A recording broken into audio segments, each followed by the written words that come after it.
I had no intention of going into politics, and had my father lived, perhaps I would have chosen a different life for myself, a more stable life.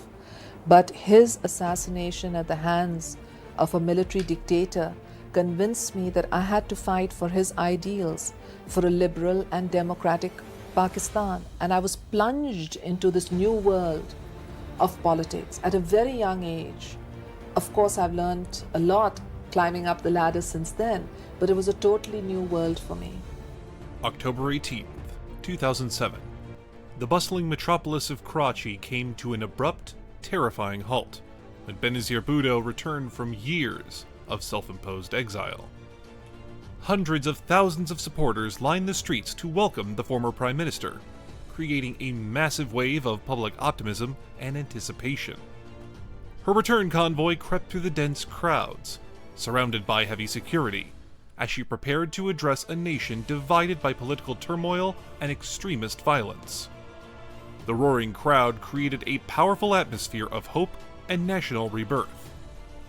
The entire route from the airport to the city center was packed with ecstatic supporters waving party flags, cheering, and celebrating her arrival. Bhutto remained inside a specially reinforced truck, waving at the sea of people who had waited nearly a decade for her homecoming. Despite the celebratory atmosphere, the threat of violence was high, and the security team faced the immense challenge of controlling a crowd that stretched for miles along the main highway. The emotional significance of the day resonated with millions of citizens who viewed her return as the ultimate step toward the restoration of a legitimate civilian government. Local law enforcement agencies were placed on maximum alert, deploying thousands of officers across the route to prevent potential disruptions by hostile factions. Absolutely massive public turnouts set the stage for one of the most consequential political returns in modern history. Indira Gandhi was Prime Minister of our neighbor, India. So my father would always say that if Nehru's daughter can become Prime Minister of India, my daughter is going to become Prime Minister of Pakistan. And I'd say, no, Papa, that's not the world for me. But it's something that he felt would happen. I don't know whether I reminded him. The political landscape leading up to the autumn of 2007 was a complex web of military control and fragile civilian hopes. General Pervez Musharraf was facing growing resistance from civil society groups and the judiciary. The general's administration relied heavily on emergency decrees, stifling dissent while claiming to fight an escalating internal insurgency. Bhutto's Pakistan People's Party saw this instability as an opening to push for a new democratic mandate. This intense political pressure created a dangerous environment of instability and risk. Backroom negotiations mediated by international diplomats attempted to forge a power-sharing arrangement that could prevent open conflict. Yet, Bhutto's legal challenges regarding past corruption allegations remain unresolved, creating uncertainty. Her supporters viewed the proposed amnesty deals as a necessary compromise to end military rule, while opposition groups labeled them a capitulation. Street-level observations showed that citizens were tired of the constant political maneuvering and wanted tangible economic improvements. Inflation was rising, and public services were deteriorating under the strain of prolonged institutional neglect. The overarching tension made it clear that any transition of power would face resistance from entrenched state actors. The stakes of the upcoming election reached a critical turning point. As the procession crept toward the Karsaz area near midnight, the festive atmosphere turned into absolute chaos.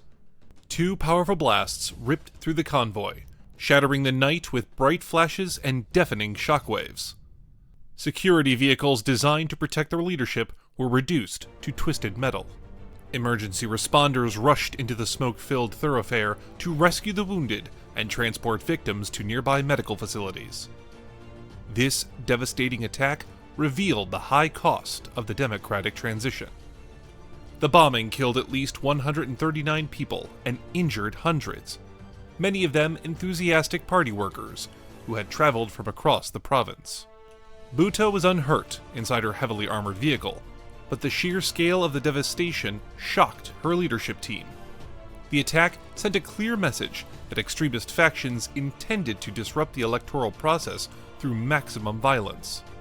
Forensic teams later recovered ballistics and device fragments, pointing to a well-coordinated operation by militants operating out of the tribal border regions. The sheer brutality of the strike forced the leadership to reevaluate their security protocols for outdoor campaigns across major cities. Such a tragic incident was bound to send a clear warning to all political figures across the nation. Following the Karsaz tragedy, Bhutto's security detail was significantly overhauled, but her public appearances remained highly vulnerable to sudden attacks. She continued her election campaign across the country, holding large rallies and press conferences despite the growing list of credible threats. During these events, she frequently criticized the government for failing to provide adequate protection, while foreign intelligence agencies repeatedly warned of further attempts on her life. The ongoing threat made every public appearance a high-risk endeavor. The atmosphere inside the party's command center grew tense as local intelligence intercepted communications detailing specific plots against her. Bhutto refused to be intimidated, maintaining a busy schedule of interviews and public meetings to mobilize her base. Her communication and strategy focused on building a united front against religious extremism while simultaneously working to restore economic stability.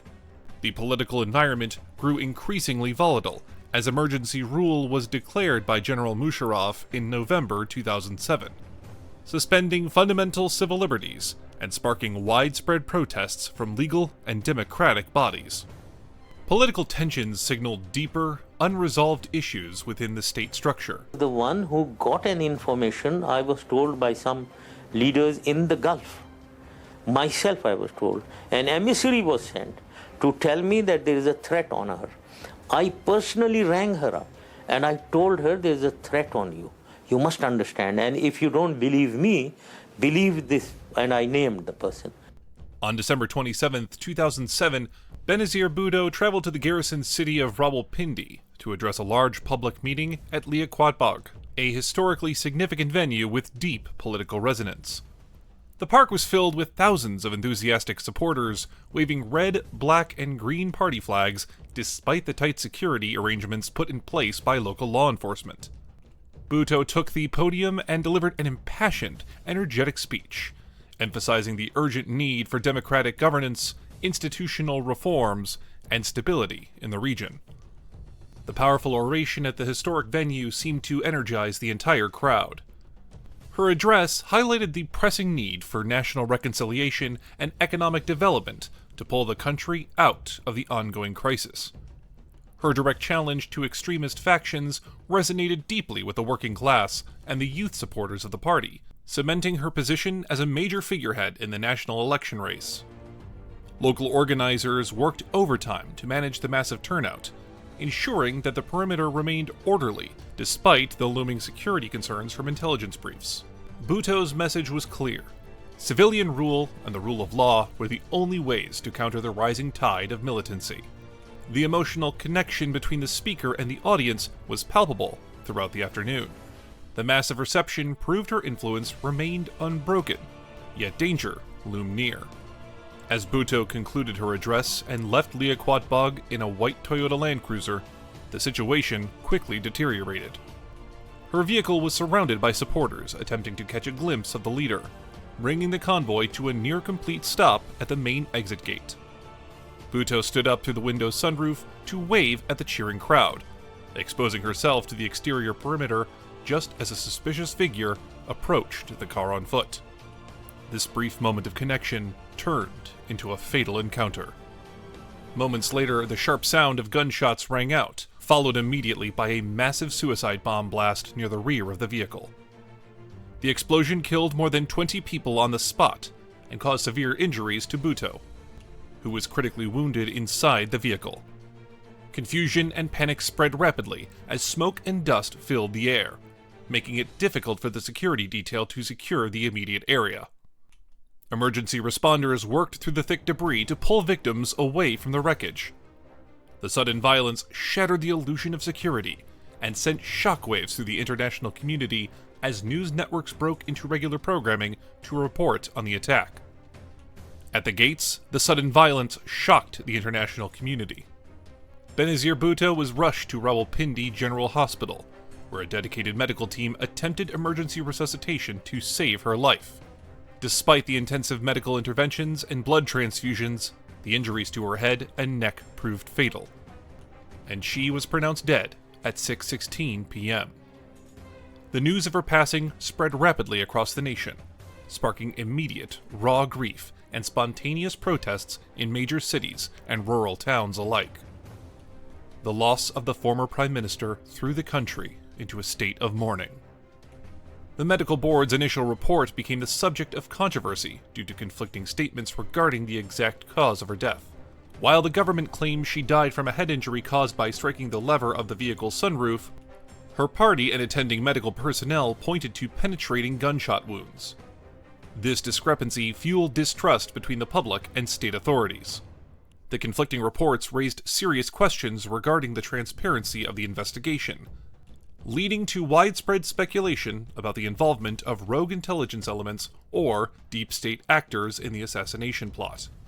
Conflicting reports raised serious questions regarding the transparency of the investigation.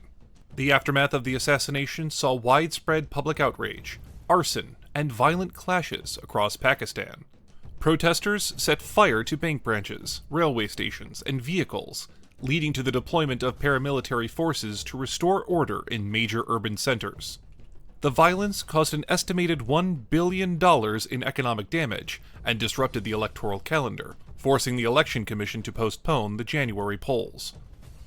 The scale of the unrest was immense and reflected the deep anger of the public.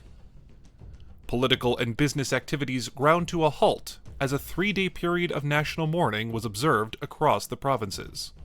The destruction of public infrastructure added to the economic strain that the country was already experiencing at the time. Citizens took to the streets to express their profound sense of loss, with many viewing her death as the end of an era for democratic aspirations. The public reaction demonstrated the deep emotional bond between Bhutto and her supporters, who felt that their votes had been stolen once again by anti-democratic forces. The situation remained volatile for weeks as security forces struggled to contain the anger. It was also becoming clear how deep the emotional bond between Bhutto and her supporters was. An initial probe into the assassination was conducted by a local police team, which quickly washed the crime scene with high-pressure hoses within hours of the attack. This action drew sharp criticism from international forensic experts, who pointed out that vital physical and chemical evidence had been compromised before proper analysis could take place.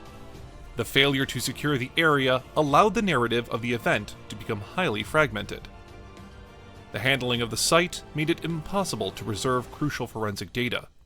The rapid clearing of the location left human rights groups and political observers questioning the motives of local authorities. It seemed highly unusual for law enforcement to destroy potential clues so quickly following a major political assassination. The government subsequently invited Scotland Yard to assist with the investigation into the circumstances of the blast, hoping to restore public confidence. The resulting report concluded that Bhutto died as a result of a fatal head injury sustained during the bomb blast, though the findings continued to be debated by her party's leadership. Legal experts argued that without a pristine, untouched crime scene, it would be extremely difficult to trace the network of conspirators who planned the attack. Official conclusions left many unanswered questions for the public. In 2009, the United Nations established an independent commission to investigate the assassination. The UN panel concluded that the Pakistani government failed to provide the necessary security measures, noting that the investigation was severely hampered by intelligence agencies and state authorities. The report highlighted deliberate efforts by local police to destroy evidence and suppress findings. What's sad is that the UN findings confirmed that the tragedy was entirely preventable. The Commission's report pointed to a cover-up at the highest levels of local law enforcement, suggesting that officials acted under political pressure to avoid implicating state actors. This independent analysis provided a detailed look at the institutional failures of the period. Investigators noted that Liaquat Bog should have been treated as a high-security zone with strict perimeter controls. Instead, the area was left open, allowing unauthorized individuals to wander through the site and remove debris before the forensic teams could even begin their cataloging process. The UN panel urged state institutions to overhaul their security and legal procedures to prevent such tragic breakdowns in the future. Then, the International Review shed light on the systemic obstruction of justice. In 2017, a special anti-terrorism court in Rawalpindi delivered its verdict in the criminal case, acquitting 5 suspected militants due to lack of evidence, while sentencing 2 senior police officers to 17 years in prison for negligence and destroying evidence. The court declared Pervez Musharraf an absconder in the case, though he remained outside the country during the proceedings. Legal rulings also brought mixed reactions from the political spectrum. The trial lasted for nearly a decade, with numerous judges, prosecutors, and witnesses facing threats and intimidation throughout the process. The failure to convict the core conspirators underscored the challenges facing the judicial system. Families of the victims felt deeply let down by the judicial outcomes, noting that the masterminds of the attack remained untouched by the law.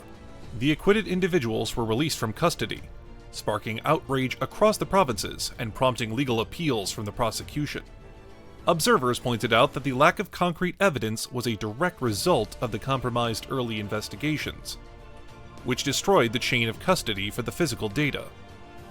The verdict failed to satisfy those demanding accountability for the high-profile killing. Following the assassination, the Pakistan People's Party won the 2008 general election, forming a coalition government led by Bhutto's widower, Asif Ali Zardari. The new administration renamed the Benazir Income Support Program to provide financial assistance to millions of impoverished families, fulfilling a key component of her party's social welfare agenda. A new chapter for the democratic process was opened thanks to the political transition. The transition aimed to stabilize the country's fragile institutions after years of centralized military control. Lawmakers worked in a highly polarized environment to build a consensus on judicial independence and regional autonomy. The new government also transferred significant executive powers from the presidency to the Prime Minister's office through the 18th Constitutional Amendment, fulfilling Bhutto's long-standing vision of a balanced parliamentary system. This reform reduced the risk of unilateral military takeovers and strengthened the role of parliament in national decision-making. Although the new administration faced immediate economic challenges, including a severe balance of payments crisis, it managed to complete its full 5-year term, marking a historic milestone for the country's democratic stability. The legislation changes brought a major shift in the political landscape. The Liaquat Bog venue where the assassination occurred was later remodeled and expanded to include a monument dedicated to the victims of the attack. The site remains a focal point for annual political gatherings, drawing thousands of supporters who come to pay their respects to the late leader. The location serves as a reminder of the struggle for civilian democracy.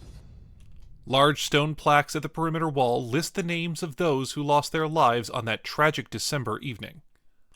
Local artists designed the bronze sculpture standing at the center of the park to honor her memory. Educational trusts and foundations established in her name continue to work on healthcare, education, and women's rights initiatives in rural areas. These programs keep her political and social legacy alive in the minds of the public, ensuring that the next generation understands the sacrifices made for political freedom. The local administration provides security through the anniversary events, allowing citizens to gather and share personal stories about her political campaigns and leadership. The lasting initiatives demonstrate her ongoing influence on national institutions. Benazir Bhutto's legacy continues to shape the political discourse regarding civilian governance and the threat of religious extremism in South Asia. Her return to the country, despite the security threats she faced, is remembered as a major example of political determination. The incident remains an important case study for intelligence and law enforcement agencies. There is no doubt that this tragic event left an indelible mark on the country's political history. Scholars, political analysts, and human rights organizations often reflect on her role in bridging the gap between conservative traditions and modern democratic ideals. The ongoing debates about her final hours and the subsequent investigations emphasize the need for transparency, institutional reform, and accountability across all branches of government. The assassination serves as an undeniable warning about the fragility of democratic institutions in the face of political violence and institutional decay. Her life and death continue to inspire young women across the developing world to participate in public service and challenge authoritarian practices despite overwhelming obstacles. The historic lesson remains relevant for the political future of the region.